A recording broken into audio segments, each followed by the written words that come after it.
Ordinary people doing extraordinary things with me, Mark Christie. Okay, today I'm here with Nigel Hooper from West Suffolk College. The last couple of months I've been working in a chicken factory. I think I better do something. So let's leave the country, go and live in the Faroe Islands and see what happens. And what happened was we literally left the country, we left everything. Went and lived in the Faroe Islands and became music teachers. And I found out for the first time that how the tax system worked, because I was getting a really good wage. And this is, the Faroe Islands are owned by Denmark. Yeah. But the Faroe Islands are a collection of, I think, about 18 islands. And we lived on the second biggest island, Eysturoy, I think it's called. And this is really, my brains get so rusty now. I'm trying to remember these things off the top of my head. But we lived in a place called Lerwick, or Lervik, as they called it. And Lerwick was the main town on the second island. And we rented a house, literally, that looked out over the sea, and you could see the other islands as well. So it was a beautiful view. Again, nothing, you don't appreciate it at the time, but wow! I mean, the house was called Midby, so it was, and literally that means middle of the village. Yeah. So, and at the time when we went over, Channel 4 had just made a documentary about whaling, and they were really sort of anti-Faroese approaches, because, as you probably know, being Scottish, Mark, and knowing about the Faroe Islands, is that they're a big whaling community. And each year they literally have a festival where they beach a lot of the pilot whales and they literally slaughter them. And it doesn't look nice. It's not a particularly environmentally friendly or a nature friendly act. However, we weren't very political at all, but we were English. And there were very few English people on the Faroe Islands at the time. And we were the only English people in that village.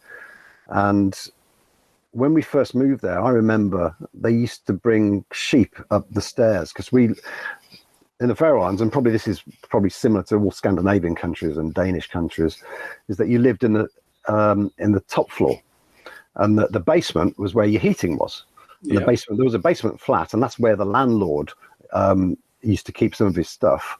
He never lived there, but it was a flat that had a room in it, but it had the boiler in it, it had everything in it. So heat rises. So we lived on the top floor, but we had access to the whole house. So in order to get to the top floor, you had outside steps, and the locals used to get the sheep to come and crap all over the steps when we first moved there. So we would get out in the morning, open the door, walk out, and there'd just be sheep shit everywhere. Thinking, oh, why is this? And we found out later, because we went and just said hello to the locals, and that's all they wanted. They just wanted us to go and say hello, how are you, and to make sure that we weren't some strange film crew that was exploiting the local community. And where we lived, luckily, because obviously they don't drink. This is another story for you, probably a bit later as well. Dubai. This could be a part 2, but.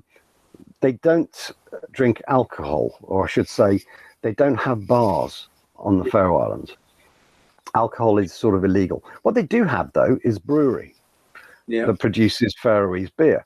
And luckily, we were in the town where the brewery was. And if you worked, and if you could show proof that you worked, you would get a card that you could go to the local post office, get stamped, and you could go and get some beer. So we used to go up to the brewery, collect a crate of beer, and there was different strengths of beer. And they used to export this beer all over Scandinavia, but they never used to have it in the Faroes. It was weird, until we met some other local English people who'd been there a bit longer. Most of them Scottish, interestingly enough, who'd lived there and were teaching music as well in different villages. And obviously, you used to go to these secret parties where there was lots of alcohol, and which was illegal, which is quite interesting. And we ended up meeting a guy called Niels Midjord. Now, Niels Midjord was probably well known as the Bob Dylan of the Faroe Islands. He was like the major singer-songwriter of the Faroe Islands. He he was literally the Bob Dylan of the Faroese culture. And we ended up doing. My girlfriend at the time was a French horn player, so he brought her in, recorded some French horn. I ended up helping out and stuff. And again, on cassette, I've got a cassette of that somewhere, of Niels Midjord's album. And I remember getting drunk with him one night at one of his parties. And it was one of the bizarrest places on earth. And we ended up spending a Christmas there and a New Year's. We got invited round to a local Faroese house where I suppose that you get this in a lot of different cultures. You get served whale soup, on New Year's Eve.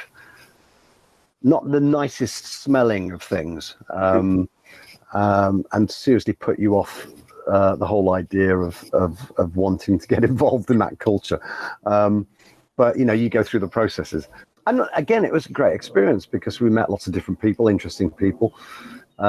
We used to have to travel to different islands to do teaching. I remember going to Scala, which is one of the top most northern towns in the Faroe Islands.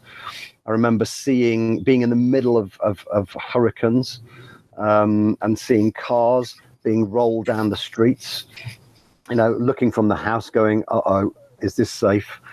I remember calling up my music leader at the time. His name was Daniel. And saying, I don't think we can get to work today. And he went, oh, of course not. As though, why would you even think about going to work when there's a hurricane happening? And I remember saying to him one of the first few weeks we were there, saying, I need to open a bank account so I can send money back and things like that. I said, so can you help me? Can you help me open a bank account? He said, yes, of course, I will bring a gun. And I went, okay. And you realize that that's their sense of humor. Yeah. It's very flat. It's almost German in that it's so flat, their sense of humor, that you don't even get whether it's the truth or whether they're trying to, and you think, you're going to bring a gun? Okay. All right. If that's the way we do it, I don't know. And the other memory I have is I remember being a little bit drunk on the Faroese beer and sitting on one of the hills near Lerwick, looking at the Northern Lights, because you could see the Northern Lights from where the Faroes were. And obviously, being a bit drunk, and also I didn't really have my glasses or my contacts in, I don't think, at the time. Everything was a blur. It's just like a curtain in the sky. And then some car. And we were by the old road. They'd built the British Army had built new roads because they used it as a base during the war. But there was the old roads around these new roads, and where we were sitting was one of the old roads. And there's this car just screamed round this old road, came to a halt, reversed, because they obviously saw us on this hill, got out and went, hi, I wonder if you could help me. I'm really drunk and I need to get home. And I don't feel safe in driving. Can you drive my car? I said, yeah, why? I said, the thing is, we have to hurry up because I'm being chased by the police. And says, oh, right. Well, that's probably not very good. Says, no, it's all right. He's my dad. So we ended up getting in his car, and I drove his car back to his house. And then his mother made a cake for us. It's a bizarre, he couldn't write these things. And the other thing I remember, and then the dad came in and he used to tell us, because he was the cop, he says, all right, look, I know it was you. So I'm taking your keys away, whatever, you're not going to drive your car, blah, blah, blah. And then he ended up telling us a story. And he said, did you read a couple of weeks back that the Faroese Bank, Faroe Banki, Faroese Bank got robbed? I said, yeah. He says, oh, we found the money. He says, all right, you robbed it. He says, oh, we knew who it was. We just went around their house and said, can we have the money back? And it's like a totally different culture around there. It's really interesting. I only spent a year there, but it's probably a really interesting year of my life.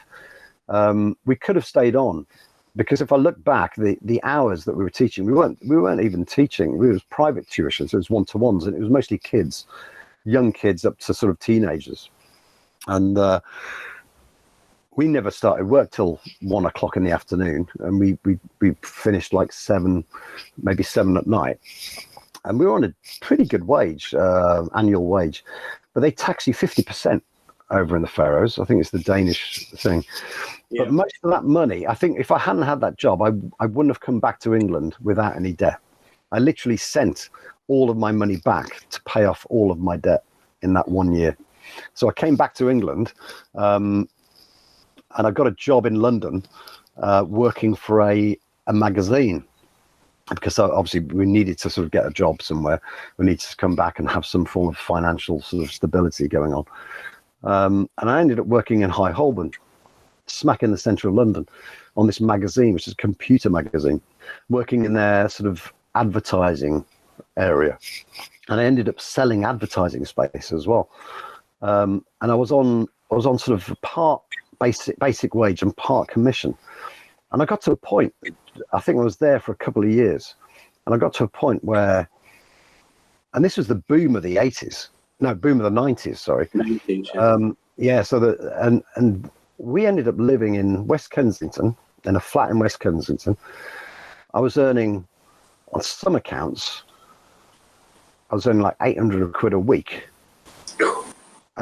based on the commission that I was selling to people like Canon and Xerox, advertising space for the magazines and stuff like that. And again, it's one of those things you fall into, never realizing the value of money, and how easily it goes as well. Yeah, you know, what I wanted to do was sort of not live in London. It's way expensive. You realize that after a while, and we ended up moving out into sort of more Essex sort of based areas. And I ended up getting into teaching, literally, purely by somebody saying, "Oh, you've worked, you know about music, and you've taught music. Do you want to write a music curriculum?"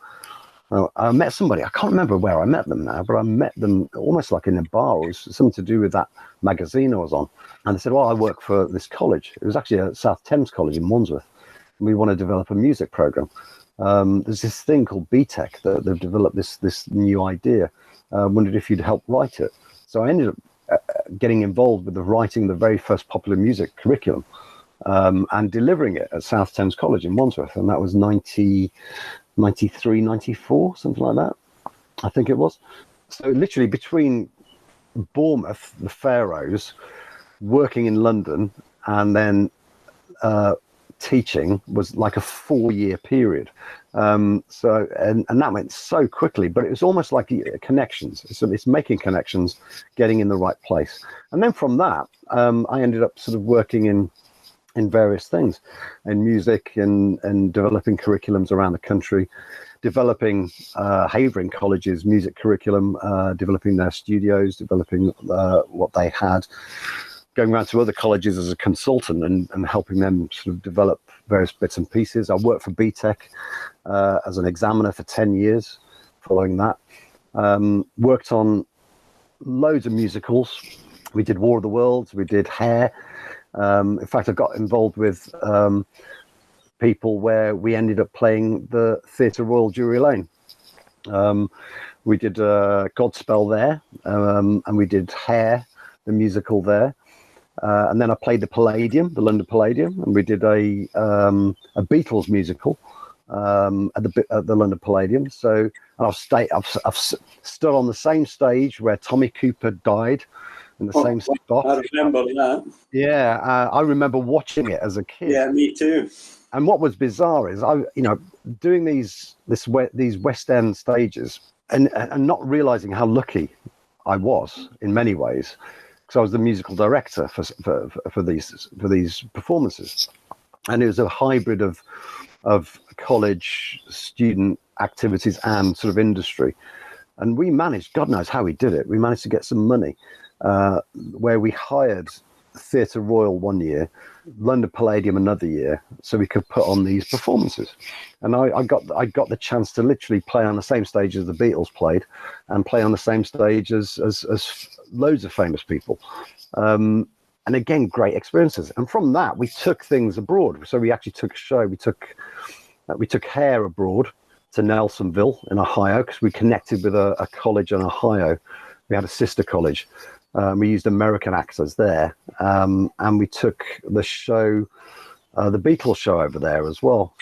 So we went there a couple of years on the trot, and got a good relationship. We played in a theatre called Stewart's Opera House, which is based in Nelsonville. And Nelsonville's a typical old sort of American town. You could literally stand in the middle of that town and see tumbleweed go across it.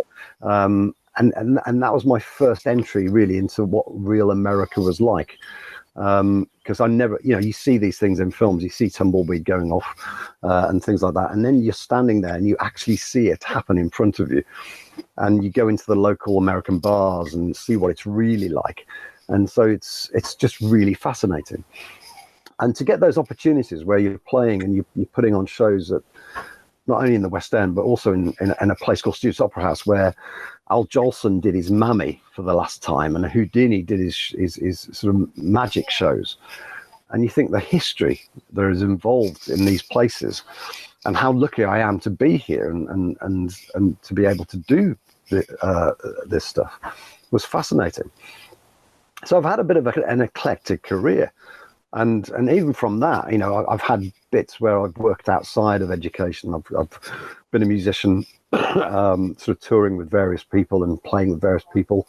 I spent a year abroad as a resident musician. I spent a year in Dubai, playing a variety of hotels, living in hotels and accommodation next to the Mall of the Emirates, which has a ski slope in it. You go into the shopping malls and there it is. There's a massive ski slope all housed inside. It's all sealed, air conditioned to be a specific temperature. Everything's paved almost with gold. And you come from, here's a kid from Warsaw, a downbeat working class, down at heels sort of town, if you like, scraping for money, going and living in a place where being rich is normal. Yeah. And seeing that, it's almost offensive. I remember, sort of living in Dubai in the first few weeks, looking out my hotel window. By the time I left in a year, when I first looked out of that window, you could see dust and land. And by the time I finished in a year, all you could see was buildings, tower blocks. Literally tower blocks built within a year. Yeah. And I think I was there 2011, 2012, I think it was. I was there. Obviously, prior to that, I'd been working in colleges and education, doing all these tours and shows and things like that, which was fascinating.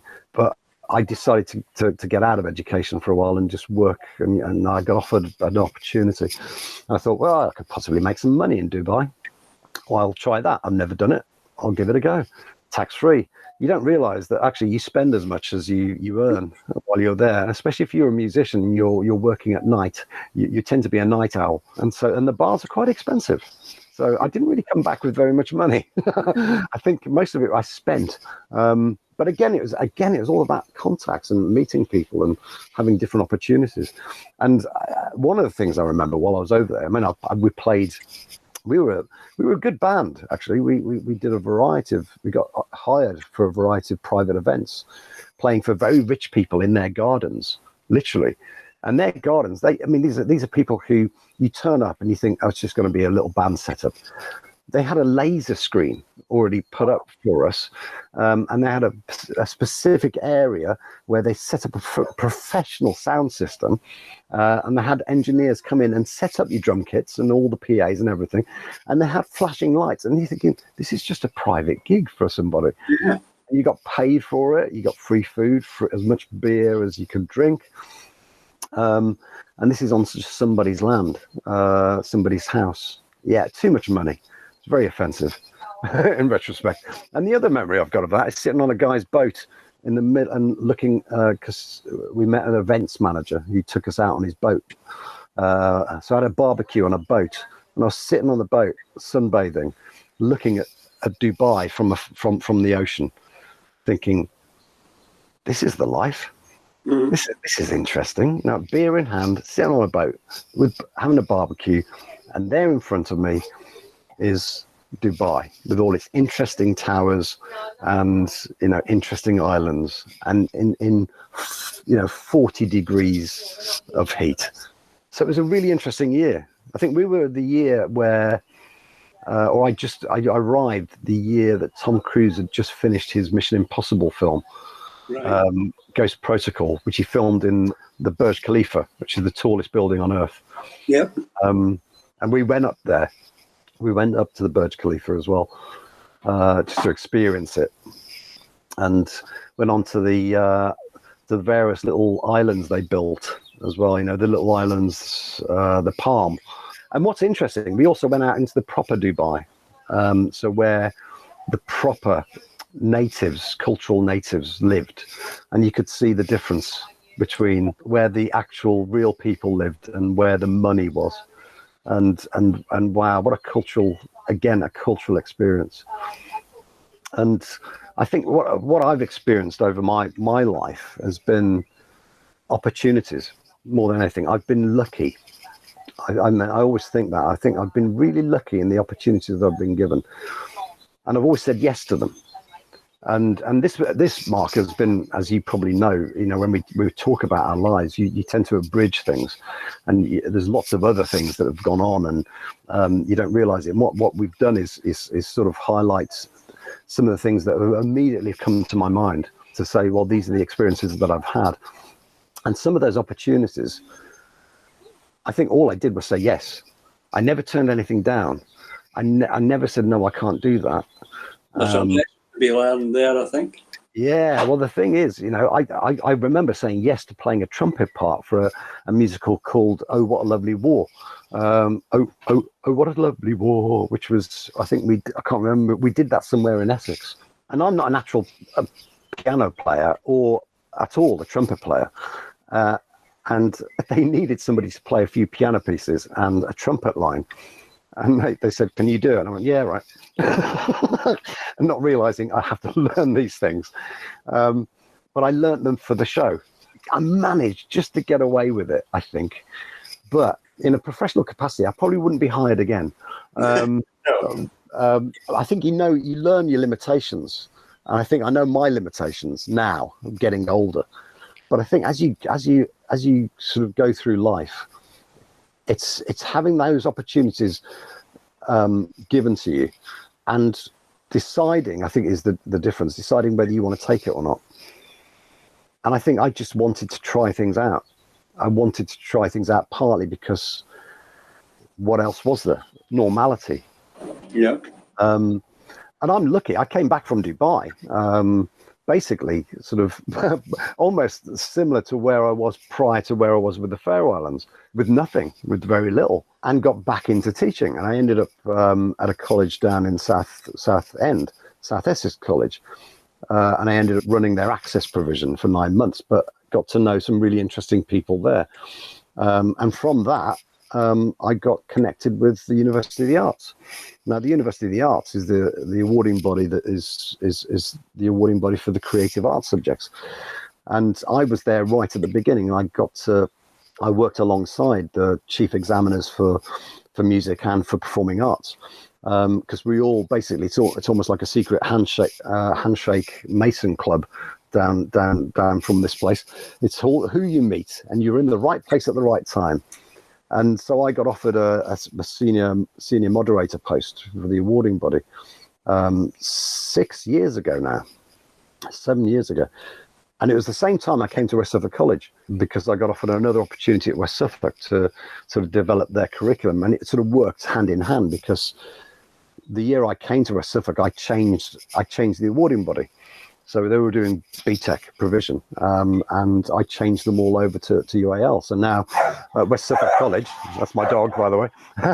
At West Suffolk College, we do creative media, performing arts, we do art and design, we do music, we do all the creative subjects in provision, qualifications, all from the University of the Arts awarding body, qualifications.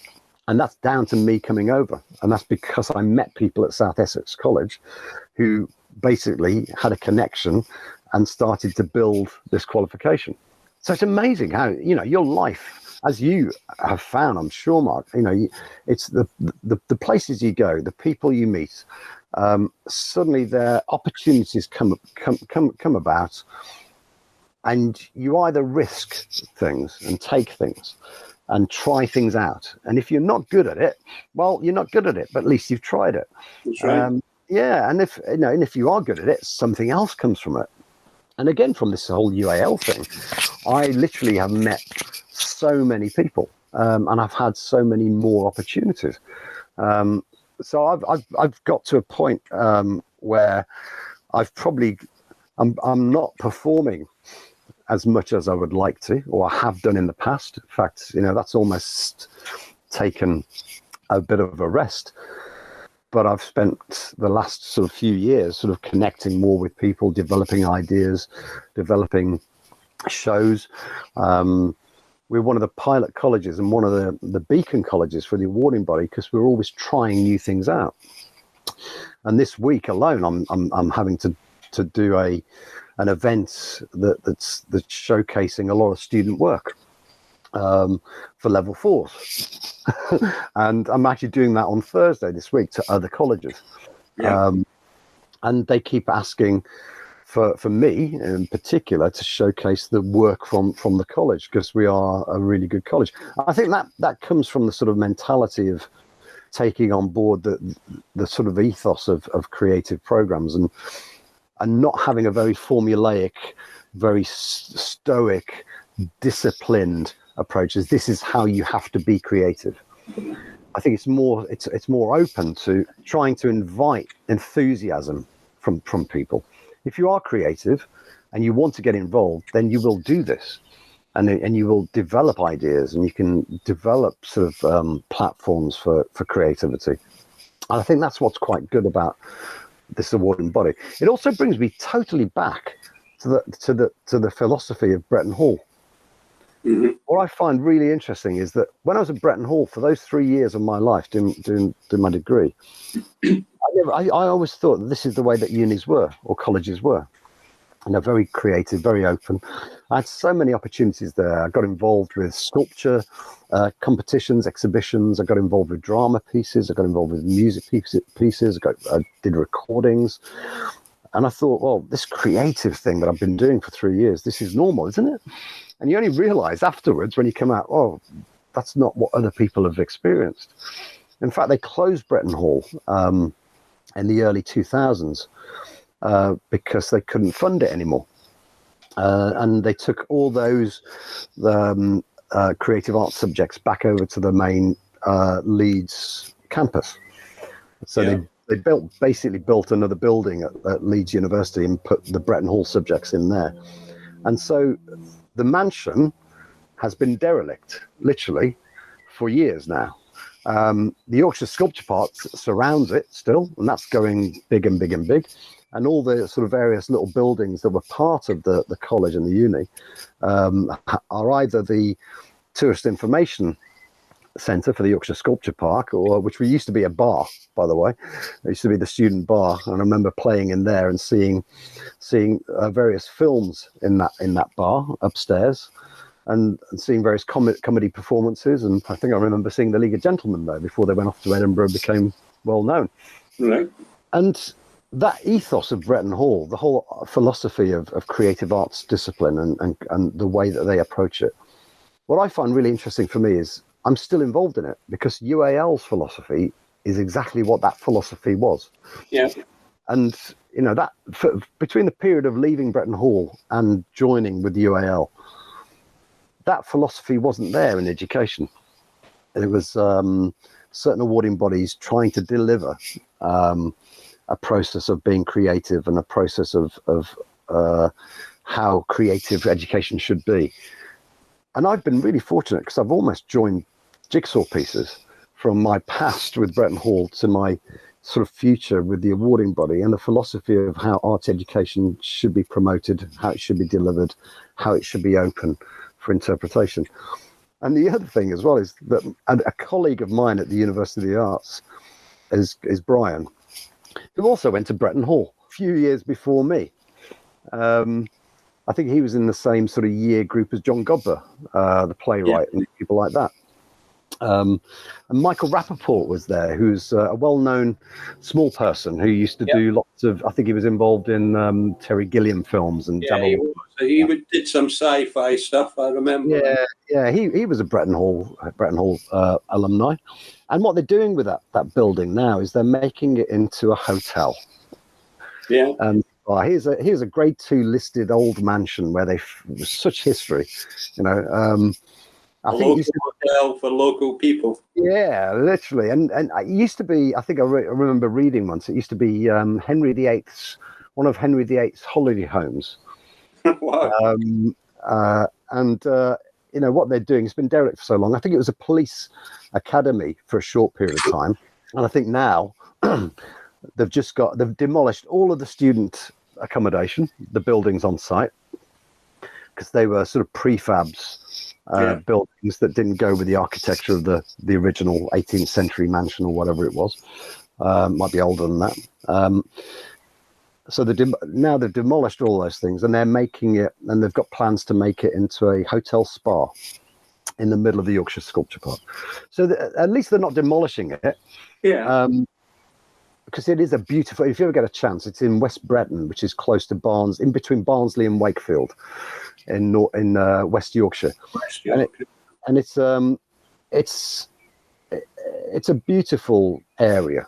I was really fortunate to live on a campus surrounded by the Yorkshire Sculpture Park, Henry Moore, Barbara Hepworth sculptures, modern sculptures, and what's quite nice now is working for the University of the Arts is that I'm working for an awarding body that promotes the arts and has the same philosophy as we did at that time during those years at Bretton Hall.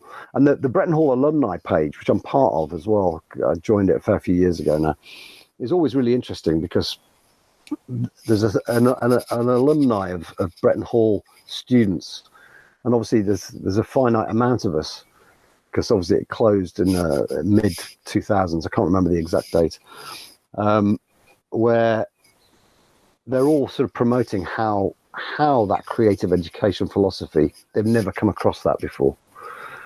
And I think I'm really lucky in working for another organization that has that philosophy. And it's almost like the tail end of my creative process. I've been really fortunate in life, I think, in the fact that I've had opportunities. But I think you generate opportunities sometimes. You go to places. Make your own luck. Yeah, you make your own luck sometimes. And I'm sure I've missed out on a lot of things that maybe I could have gone in a different direction. But I've been really fortunate in the fact that I've played with some really well-known musicians. I've recorded some stuff. I've worked in different countries, in doing different things. I've explored different parts of the world. I've worked in the West End. I've played on West End theatres. I've been involved in various dramatic sort of pieces and various musical pieces. I've had a bit of a ball, really. Yeah, I managed to keep a roof and some food on the table. You know, that's the main thing. And yeah, so far, and it's not over yet, Mark. I've enjoyed my life. And now you're apparently doing We Will Rock You. Oh, no, I know. Part of me regrets the saying yes. But this is the thing, what we were talking about. You know, don't turn anything down. And maybe I should have done, because I haven't even started rehearsing this yet, Mark. So God knows how it's going to work out. But yes, I've got another production coming up where I suppose this is an age thing now. I'm playing the old hippie in the production of We Will Rock You. But, you know, we'll see how that goes. Again, it's one of those things where I turn around and I was asked to do it. I could have said no. And part of me said, well, you know what? It's an experience. It might be a laugh. I might be absolutely terrible. But you know what? So what? I'm going to give it a go. And why not? Why not, indeed? Yeah, why not? And I think that's going to be the philosophy for the rest of my life. If some things come along, I'll give it a go. I'll try it. If I'm any good at it, great. If not, well, at least I've learned something. You can never stop learning. That's right. So in a very short space of time, Mark, there you go. You got my life story. Well, That was incredibly interesting, Nigel. Thanks a lot. I'm only, deep at heart, I'm only an ordinary person. So there you go. Well, I don't know about that, but no, it was great. That was a very interesting hour past there. Brilliant. Thanks for your time, Mark. You too.